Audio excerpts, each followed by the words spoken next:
ഇങ്ങനെയാണ് Roman curtain മുകളിലേക്ക് പൊങ്ങുന്നത്. തട്ടുകളായിട്ടാണ് ഇത് മുകളിലേക്ക് പൊങ്ങുന്നത്. ഇത് ഏറ്റവും മുകളിൽ വരെ നമുക്ക് ഇങ്ങനെ പൊക്കിയിട്ട് നിർത്താൻ പറ്റും. മാത്രമല്ല ഇത് നമുക്ക് ആവശ്യമുള്ള സ്ഥലത്ത് ഏത് പൊസിഷനിലും കൊണ്ടുവന്ന് നിർത്താനും പറ്റും. ഇങ്ങനെ വളരെ ഒരു സിമ്പിൾ ആയിട്ടുള്ള ഒരു ടെക്നിക്കാണ് ഇതിന് ഉപയോഗിക്കുന്നത്.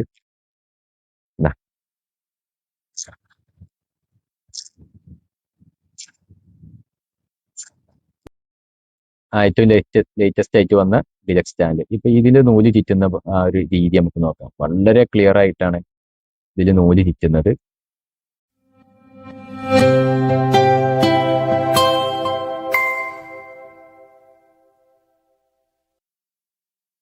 Welcome back. Home style sofa and curtain, bypass junction, Kavungal, Malappuram. ഇന്ന് നമുക്ക് റോമൻ കർട്ടൺ എന്താണെന്ന് പരിചയപ്പെടാം. കഴിഞ്ഞ വീഡിയോയിൽ റിപ്പിൾ കർട്ടനെ കുറിച്ച് വളരെ വിശദമായിട്ട് നമ്മൾ പരിചയപ്പെട്ടു. ഇന്ന് റോമൻ കർട്ടൺ എന്താണെന്നും അതെങ്ങനെയാണ് ഉപയോഗിക്കുന്നതെന്നും അതിന്റെ മെറ്റീരിയലുകൾ ഏതൊക്കെയാണെന്നും നമുക്കൊന്ന് മനസ്സിലാക്കാം. റോമൻ കർട്ടന് ഒരുപാട് മെറ്റീരിയൽ മാർക്കറ്റിൽ വന്നിട്ടുണ്ട്. അതിന്റെ ചാനലിനെ കുറിച്ച് പറയുകയാണെങ്കിൽ തന്നെ 3 തരം ചാനൽ ഇപ്പോൾ മാർക്കറ്റിൽ അവൈലബിൾ ആണ്. ഒന്ന് അതിന്റെ നോർമൽ ചാനൽ, സാധാരണ രീതിയിൽ ചെയ്യുന്ന നോർമൽ ചാനൽ വരുന്നുണ്ട്. ഇമ്പോർട്ടഡ് ചാനൽ വരുന്നുണ്ട്. മൂന്നാമത്തത് ഏറ്റവും ലേറ്റസ്റ്റ് ആയിട്ട് വന്ന പ്രീമിയം ഡിലക്സ് ചാനൽ വരുന്നുണ്ട്. പിന്നെ അതുപോലെ അതിന്റെ ക്ലോത്തുകൾ തന്നെ ഒരുപാട് വെറൈറ്റി ക്ലോത്തുകൾ ആ റോമന് വരുന്നുണ്ട്. ക്ലോത്ത് മാത്രമല്ല, ഒരു വ്യത്യസ്ത തരം ഒരു ഫാബ്രിക്കിലും വരുന്നുണ്ട് റോമൻ. ഇനി റോമൻ കർട്ടൻ എങ്ങനെയാണ് വർക്ക് ചെയ്യുന്നത് നമുക്ക് ആദ്യം ഒന്ന് നോക്കാം. ഇങ്ങനെയാണ് റോമൻ കർട്ടൻ മുകളിലേക്ക് പൊങ്ങുന്നത്. തട്ടുകളായിട്ടാണ് ഇത് മുകളിലേക്ക് പൊങ്ങുന്നത്. ഇത് ഏറ്റവും മുകളിൽ വരെ നമുക്ക് ഇങ്ങനെ പൊക്കിയിട്ട് നിർത്താൻ പറ്റും. മാത്രമല്ല ഇത് നമുക്ക് ആവശ്യമുള്ള സ്ഥലത്ത് ഏത് പൊസിഷനിലും കൊണ്ടുവന്ന് നിർത്താനും പറ്റും. ഇനി ഇതില് ഈ ഡിസ്പ്ലേയില് നമ്മൾ കാണുന്ന ഈ പീസുകളിൽ തന്നെ 4 തരം മെറ്റീരിയൽ ഇതിൽ വരുന്നുണ്ട്. ഇതില് ഏറ്റവും താഴെ വരുന്ന ഈ ഒരു മെറ്റീരിയൽ ഇത് ക്ലോത്ത് ആണ്. ഇതൊരു സെമി ബ്ലാക്ക് ഔട്ട്, അതല്ലെങ്കിൽ ഡിം ഔട്ട് എന്ന് പറയും. അതായത് ചെറിയ രീതിയിൽ വെളിച്ചം അകത്തേക്ക് കടത്തി വിടുന്ന ഒരു ഫാബ്രിക് ആണിത്. ഇനി ഇത് നോർമൽ ക്ലോത്ത് ആണ്. ക്ലോത്ത് സാധാരണ രീതിയിൽ വെളിച്ചം അകത്തേക്ക് കടത്തി വിടുന്ന ടൈപ്പാണ്. ഇനി ഇത് വരുന്നത് ഒരു നൈലോൺ ഫാബ്രിക് ആണ്. ഇതൊരു ഫാബ്രിക്കിലാണ് വരുന്നത്. ഇത് 100% ബ്ലാക്ക് ഔട്ട് ആണ്. ബ്ലാക്ക് ഔട്ട് എന്ന് വെച്ചാൽ വെളിച്ചം അകത്തേക്ക് കടത്തി വിടാത്ത മെറ്റീരിയലിനാണ് ബ്ലാക്ക് ഔട്ട് എന്ന് പറയാം. പിന്നെ ഇതും ബ്ലാക്ക് ഔട്ട് ആണ്. ഇത് നൈലോൺ ഫാബ്രിക് ആണെങ്കിൽ ഇത് ക്ലോത്തിലാണ് ബ്ലാക്ക് ഔട്ട്. ഇത് നോർമൽ ക്ലോത്ത് ആണ്, പക്ഷെ ബ്ലാക്ക് ഔട്ട് ആണ്. ഇനി ഇത് നോർമൽ ക്ലോത്ത് ആണ്, പക്ഷെ ഇത് നോർമൽ ക്ലോത്തിന്റെ ബാക്കില് നമ്മളൊരു ലൈനിങ് ചെയ്ത് വെളിച്ചം അകത്തേക്ക് കടത്തി വിടാതിരിക്കാൻ വേണ്ടിയിട്ടാണ് ഇങ്ങനെ ഒരു ലൈനിങ് ചെയ്തിട്ടുള്ളത്. ഇങ്ങനെ ലൈനിങ് ചെയ്തിട്ടും നമുക്ക് റോമൻ ചെയ്യാൻ പറ്റും.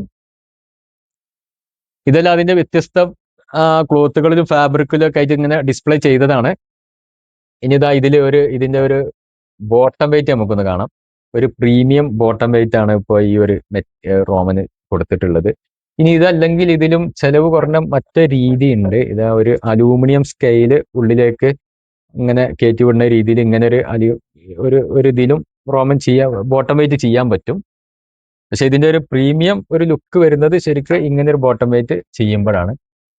ഇനി ഏറ്റവും ലേറ്റസ്റ്റ് ആയിട്ട് വന്ന ഡിലക്സ് ചാനലിനെ കുറിച്ച് നമ്മൾ പറഞ്ഞല്ലോ. അതിന്റെ ഒരു പ്രത്യേകത, ഈ ഒരു കട്ടന്റെ മുകളില് നമുക്ക് സ്റ്റിച്ചിങ് ഒന്നും കാണാൻ പറ്റുന്നില്ല. അത് കണ്ടോ, ഈ ഒരു കട്ടണും സ്റ്റിച്ചിങ് ഒന്നും കാണാൻ പറ്റില്ല. ഇനി നേരത്തെ വന്ന ചാനലുകൾക്കെല്ലാം ഇതിന്റെ മുകൾ ഭാഗത്ത് ഇങ്ങനെ ഒരു സ്റ്റിച്ചിങ് കാണാൻ പറ്റും.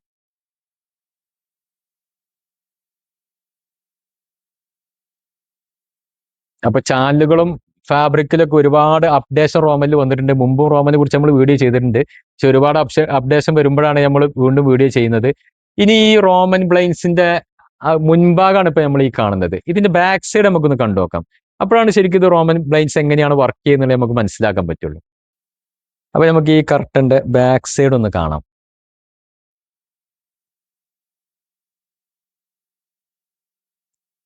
ഇങ്ങനെയാണ് റോമൻ കർട്ടന്റെ ബാക്ക് സൈഡ് വരിക കേട്ടോ.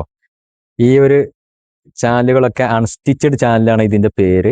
അതായത് തട്ടുകളായിട്ട് പൊങ്ങാൻ വേണ്ടിയിട്ടാണ് ഈ ഒരു അൺസ്റ്റിച്ചഡ് ചാനലുകൾ കൊടുത്തിട്ടുള്ളത്. ഏറ്റവും താഴെ വരുന്നതാണ് ബോട്ടം വെയിറ്റ്.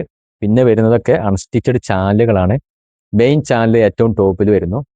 പിന്നെ ഈ ഒരു സൈഡിൽ വരുന്നത് ഇതിന്റെ കൺട്രോൾ യൂണിറ്റ് ആണ്.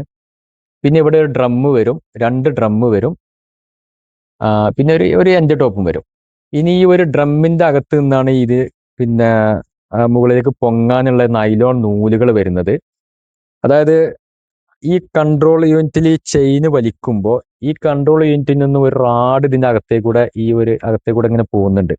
ഈ റാഡ് തിരിയുമ്പോഴാണ് ഈ ഡ്രമ്മ് കറങ്ങുന്നത്. ഈ ഡ്രമ്മ് കറങ്ങുമ്പോഴാണ് ഈ ഒരു നൈലോൺ നൂല് മുകളിലേക്ക് പൊങ്ങുന്നത്. അപ്പോഴാണ് ഇത് മുകളിൽ തട്ടുകളായിട്ട് കർട്ടണ മുകളിലേക്ക് പൊങ്ങുന്നത്. ഇങ്ങനെ വളരെ ഒരു സിമ്പിൾ ആയിട്ടുള്ള ഒരു ടെക്നിക്കാണ് ഇതിന് ഉപയോഗിക്കുന്നത്.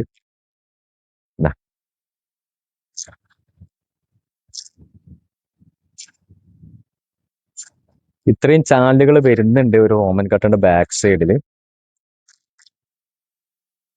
ഓക്കെ, ഇത് ഇനി നമുക്ക് ഈ ചാനലുകൾ, വ്യത്യസ്ത തരം ചാനലുകൾ എന്ന് പറഞ്ഞു, നമുക്ക് ആ ചാനലുകൾ കുറിച്ച് വിശദമായിട്ടൊന്ന് പരിചയപ്പെടാം. ചാനലുകൾ പരിചയപ്പെടുത്തുന്നതിന് മുമ്പ് ഇതിന്റെ ബാക്ക് സൈഡ് കാണിച്ചു തന്നാൽ ബാക്കി പറയുന്നത് നിങ്ങൾക്ക് മനസ്സിലാവുള്ളൂ. അതുകൊണ്ടാണ് ഈ ബാക്ക് സൈഡ് ആദ്യം പരിചയപ്പെടുത്താൻ കാരണം. അപ്പോൾ റോമൻ കർട്ടൺ എന്താണെന്നുള്ളത് നമ്മൾ മനസ്സിലാക്കി. ഇനി നമുക്ക് ഇതിന്റെ 3 തരം വ്യത്യസ്ത ചാനലുകൾ വരുന്നുണ്ടെന്ന് പറഞ്ഞു.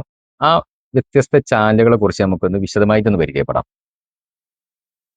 ഇതാണ് നോർമൽ ചാനൽ,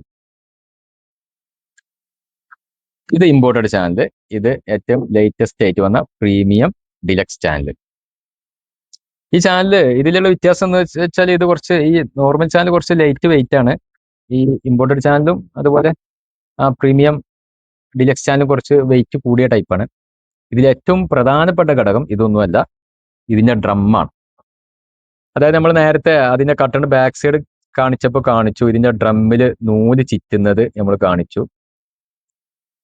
ഇതാണ് ഈ ഒരു സിസ്റ്റാണ് ഇതിൽ നൂല് ചുറ്റുന്നത്. ഇത് ഡ്രമ്മ് കറങ്ങുമ്പോഴാണ് ഈ നൂല് ഇതിന്മേ ചുറ്റി വരുന്നത്. ഇത് ഈ നോർമൽ ചാനൽ ഡ്രമ്മിന്റെ സ്പേസ് വളരെ കുറവാണ്. മറ്റുള്ള ചാനൽ അപേക്ഷിച്ച് വളരെ ചെറിയ സൈസ് ആണ്.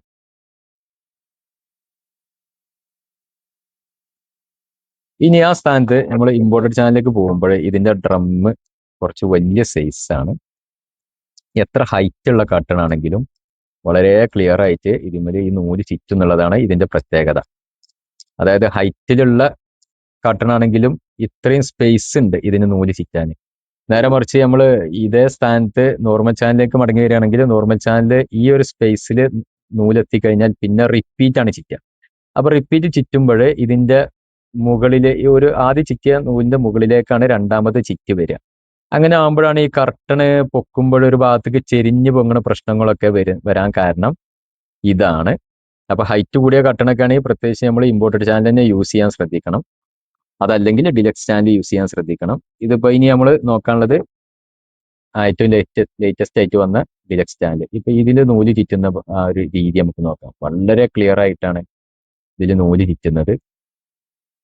അപ്പൊ ഇങ്ങനെ ചുറ്റുമ്പോൾ കർട്ടണ് ചെരിഞ്ഞ് കയറാനുള്ള സാധ്യതകളൊക്കെ വളരെ കുറയും. ഇതാണ് ഇത് 3 തമ്മിലുള്ള ഡ്രമ്മിലുള്ള വ്യത്യാസം.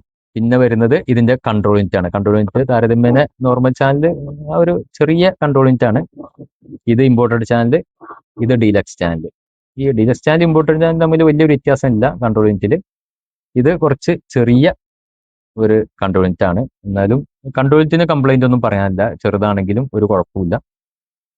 ഇതിലേറ്റവും പ്രധാനപ്പെട്ട ഒരു ഘടകം എന്താന്ന് വെച്ചാൽ ഈ ഒരു ഡ്രമ്മ് തന്നെയാണ്. ഈ ഡ്രമ്മിൽ നൂല് ചുറ്റുന്ന രീതിയാണ്. ആ ഒരു രീതി ഇപ്പൊ നമ്മൾ കണ്ടു. അതാണ് നമ്മൾ കസ്റ്റമേഴ്സിനോട് ഇമ്പോർട്ടഡ് ചാനൽ അല്ലെങ്കിൽ ഡിലക്സ് ചാനലോ സജസ്റ്റ് ചെയ്യാൻ കാരണം. ഇനി നമുക്ക് പറയാനുള്ളത് പിന്നെ ബോട്ടം വെയിറ്റ് ആണ്. താഴെ ഉപയോഗിക്കുന്ന ബോട്ടം വെയിറ്റിനെ കുറിച്ചാണ്. ഇതാണ് നമ്മൾ പ്രീമിയം കട്ടൺ ഉപയോഗിക്കുന്ന ബോട്ടം വെയിറ്റ്. ഇനി അതല്ലെങ്കിൽ ഒരു ലേറ്റസ്റ്റ് ആയിട്ട് വന്ന ഒരു ബോട്ടം വെയിറ്റ് കൂടി ഉണ്ട്. ഇത് ക്ലോത്ത് കവർ ചെയ്തിട്ടാണ് ഈ ബോട്ടം വെയിറ്റ് വരിക. ഇത് വെയിറ്റ് കാണൂല, ക്ലോത്ത് ഇതിന് കവർ ചെയ്തിട്ടാണ് വരിക. പിന്നെ മൂന്നാമത് നമ്മൾ നേരത്തെ കാണിച്ച ഒരു സ്കെയിൽ ടൈപ്പ്, ഇതും ക്ലോത്ത് കവർ ചെയ്തിട്ടേ വരിക. ഇത് ആ ഒരു സ്റ്റിച്ചിങ്ങിനകത്ത് കൂടെ ഇങ്ങനെ കയറ്റിയിട്ടാണ് ഇത് വെക്കുക.